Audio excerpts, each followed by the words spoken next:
The following broadcast is brought to you by Public House Media.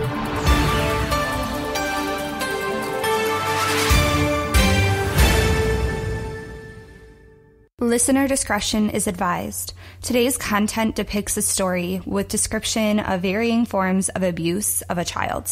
May not be suitable for children.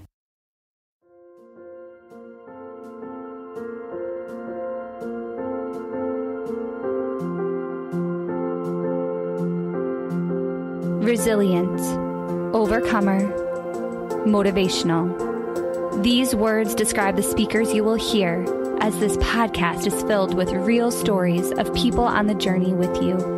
They have been through hardships, obstacles, or setbacks, and want to encourage you that you are not alone.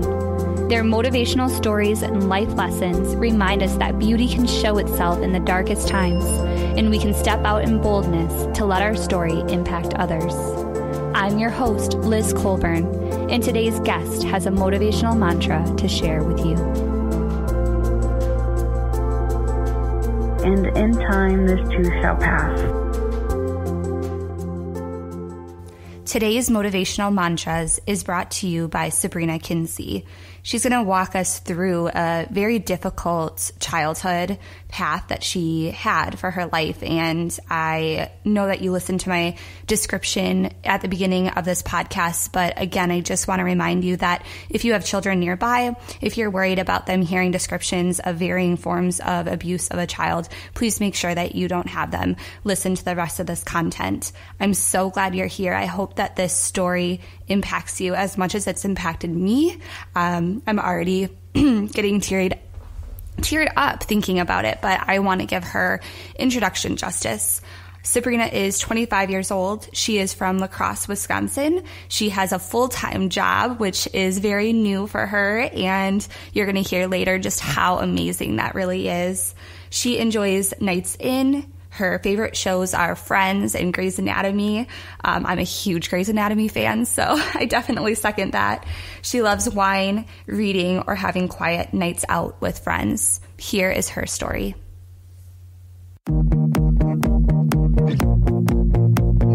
When I was in 5th grade, me, my mom, my sister, and my stepdad moved down to Florida from Michigan, and things very quickly began to fall apart. My sister got pregnant and moved out. My mom and stepdad were drinking a lot and fighting a lot, and eventually he left and moved back to Michigan. My mom had met a man through work, and I adored him. He was friends with both my parents, but he started to come around a lot after my stepdad left. He was funny and kind. He had a personality that just made you want to be near him. After some time, they fell in love, and we moved out to his place in the middle of nowhere. Just him, my mom, and me. One day, he snapped, and he started beating up on my mom. It was terrifying, but it stopped pretty quickly. The next day, he was totally normal. He was his usual chipper, charismatic self. But my mom made me go into my room and not come out, so I did. She seemed to know what was about to happen, and sure enough, he snapped again. But this time, it was much worse. He cut the power, and he beat me and my mom for hours, though my mom got it way worse. I don't think I could ever forget the sound of her screaming and crying as he hit and kicked her. I don't think I could ever forget her face after he finished. Sabrina uses the word love at the beginning, and that just pains my heart because she is a child that was very confused about love. She uses love in the same sentence as she talks about this laundry list of different ways that this man abused her and her mom. And love is used in such an inappropriate way here. And this just pains my heart, as you're probably already pained listening to this, as you probably can already predict how this love is going to be shown in different forms throughout Sabrina's life, running for that love that she thought that she had to earn. And she's going to talk a little bit more about this story and how it unfolded in her life. We're about to hear Sabrina use a different word. Instead of love, she's going to consider herself lucky that she made it out after the sequence of events that happened with this man. We were were lucky that night, though, and after a couple hours, he calmed down, and we had the chance to run to the neighbors and escape. But even though we got away that night, we went back a couple days later.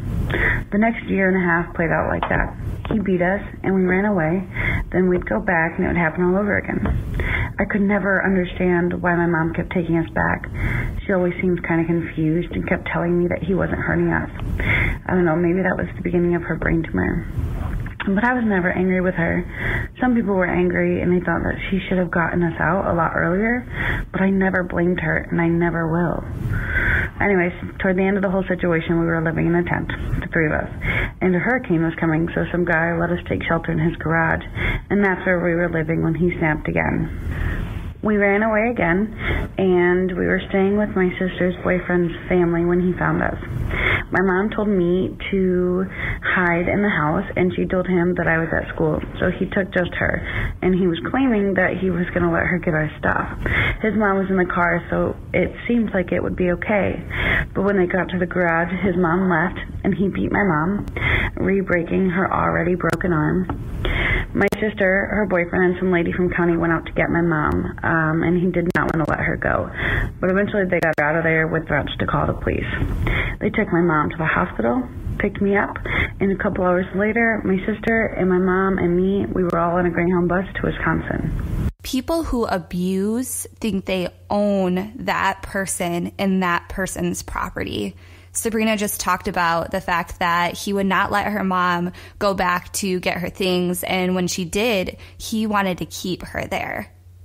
That's significant, and Sabrina's story is highlighting a bunch of stories that I've heard, and it's just so painful that people think that they have the power over another person's life to keep them, withhold them from things, physically harm them, neglect them. And it just is so painful that it is so relevant. And I think that Sabrina is so bold to put this into perspective. She's a child that is using her voice now that she's an adult. And that is so inspiring. I hope you feel so proud of her like I do, because as a child, we have a hard time sometimes vocalizing the things that are going on with us.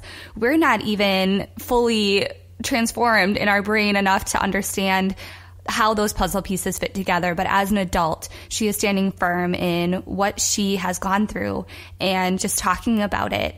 That is so painful for so many people. So thank you so much, Sabrina, for just being a vessel, being able to be used in this way to impact others. She's going to continue on and talk about how this type of abuse and this confusion about love really had her struggling through her teenage years. And what I wanted to highlight before she goes into her teenage years is this is the time that Sabrina and I became friends. So Sabrina and I met in high school, and the information she's about to share, I had to listen to as I was preparing for my segments. And whew, man, what an emotional roller coaster for me, being a friend of hers and knowing her during this time. And when I say friends, we were pretty inseparable for a while. And when I invited her on to share this with me, I don't know her entire full story, but I knew bits and pieces. And I definitely know that her and I were given our share of garbage by the time we met each other. So I'm so proud of her for being strong in this moment. What you're about to hear may be also hard to hear for many of you. And so I just want you to sit back. I want you to reflect on this part of her story, knowing that a lot of teenagers are struggling in this way. And I'm so proud of her for highlighting this. And then just get ready, because after this, a lot of beauty comes from it.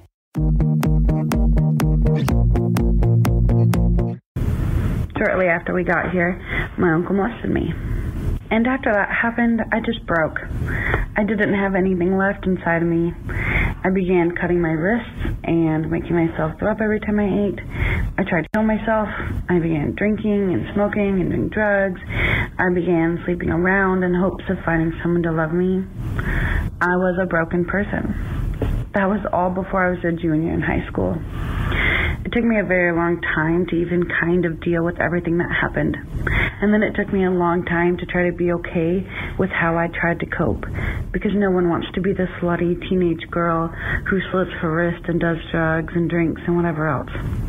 But eventually, I began to get better. Life kind of started to feel normal.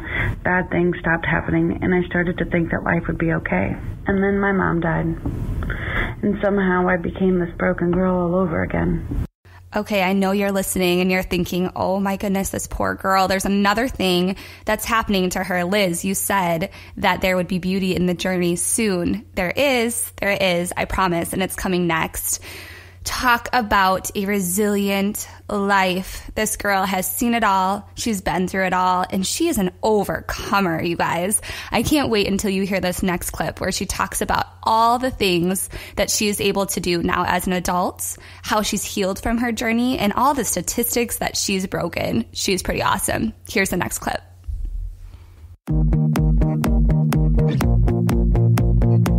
But despite everything, I made it. I finished high school, barely. I fought my way through college and graduated, and then I got this amazing job. And now I'm just trying to keep surviving, because even though I've made it this far, I still have a long way to go. And in time, this too shall pass. That quote, it holds a lot of meaning to me because of just how true it is. The bad, even if it's really freaking awful, will eventually pass. One way or another, it won't stay that way forever. It makes me think of a quote from Grey's Anatomy. It goes, "That's how you stay alive. When it hurts so much you can't breathe, that's how you survive. By remembering that one day, somehow, it won't feel this way." Did you guys just hear that? How awesome is that? When I say overcomer, I mean it, because to be able to be a functioning adult today who not only graduated from high school, graduated from college, now has her own full-time job that she loves, by the way, but she says that her story is not done yet. She is still alive because she still has so much to share and so much to give to this world. I am so proud of her. She's going to go into her life mantra, and I know you heard it in the beginning. It's, and in time, this too shall pass. That pretty much sums up her whole life. What a powerful life mantra, and I'm a huge Grey's Anatomy fan, so I appreciate that quote coming from that movie What an amazing life mantra. And I'm a huge Grey's Anatomy fan, so I definitely appreciate the quote that came from that TV show. Now she's going to be asked how she found the beauty in her journey and what that looks like today. Here's what she had to say. I feel like I'm in a moment in my life where I'm waiting to know what to do next. I'm waiting for God to move me where He wants me. I'm waiting to find whatever it is that is going to make me feel whole and make my life feel complete. I'm waiting for that one thing, that one moment where I think, this is it. This is what I've been waiting for. This was why I had to go through everything that I did, because it brought me here to this. I have to believe that that's out there for me somewhere. That's tough. In this short interview, I have rushed over pieces of my life. To go through the moments and the details and to tell my story in full is something that I really want to do. I've started trying to do, but I haven't yet been able to finish. I want my stories to reach others, so people who are maybe going through something similar or have been through something similar know that they have the strength to get through it. Too often, I think kids in these horrible situations become victims of their own circumstances, and I know because I was too. At that time in my life when I was drinking and doing drugs and being promiscuous, that was me being a victim of my circumstance, and it would have been so easy to stay on that path. Okay, before we wrap up with Sabrina, I want to do a little call to action. First, I want to call to action every single one of you and let you know that Child Protective Services finds evidence for a claim of child abuse every 8 minutes. That is a crazy statistic. Every 8 minutes this is happening. Next, I want to do a call to attention for parents. Children believe what their parents tell them, you guys. So if you are a parent and you are pouring into a child, just know that the things that you say And the things that you do, they are listening to and they are watching. If you're telling your kid that they disgust you, then they're going to start believing that about themselves. If you're telling them that they're a failure, they're going to start believing that. If you're telling them that they're stupid or you wish they were never born, number one, those are all forms of abuse. Don't tell them things that are going to break them. They are going to become them. They are going to believe them. And that stems into all different other forms of child abuse as well. Please stop the cycle now. Please get yourself under control and know that you have children that love you and that need you and that deserve the best version of you. And last but not least, I want to do a call to attention to the abused. Anybody who has been a victim of child abuse or otherwise, you can break this cycle. You choose. That was the word that Sabrina used. This is a choice. You have a choice to live a better life and to let your circumstances not be something you're a victim to. Let your circumstance be a reason for you to succeed, a reason for you to find the beauty in your journey so that you can impact other people and you can be there for them. I'm going to have Sabrina close us out now.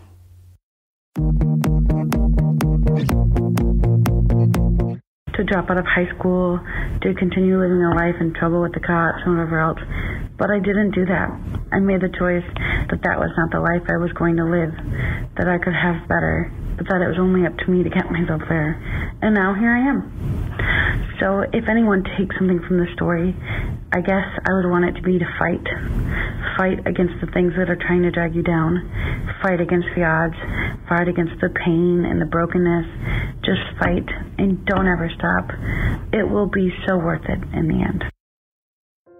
Thank you for joining my guest, Sabrina Kinsey, and I for today's episode of Motivational Mantras. This show is presented by Public House Media, where we all have a voice. You can follow the network on Facebook and Twitter. I'm so humbled that you tuned in today to hear one of the many testimonies that will be shared on this podcast. I hope you are learning to find the beauty in your journey and continue tuning in so we can grow together each week. You can find both of my podcasts each week, Monday mornings for the show The Morning Uplift and on Friday mornings for Motivational Mantras. Please feel free to contact me at any time. Whether you have been somebody who has been abused and you have comments or feedback from today's show, or if you're interested in having a show or being on my show in the future, please contact me at lizcolburnbb@gmail.com. I love to hear from my listeners. May God watch over you throughout your week, and may your light shine for all to see. Hi, it's Jamie, Progressive's Employee of the Month, 2 months in a row. Leave a message at the... Hi, Jamie. It's me, Jamie. I just had a new idea for our song about the Name Your Price tool. So when it's like, tell us what you want to pay, hey, hey, hey, and the trombone goes, blah, blah, blah, and you say, we'll help you find coverage options to fit your budget. Then we just all do finger snaps while a choir goes, savings coming at ya, savings coming at ya. Yes? No? Maybe? Anyway, see your practice tonight. I got new lyrics for the rap break. Progressive Casualty Insurance Company and Affiliates. Price and coverage match limited by state law.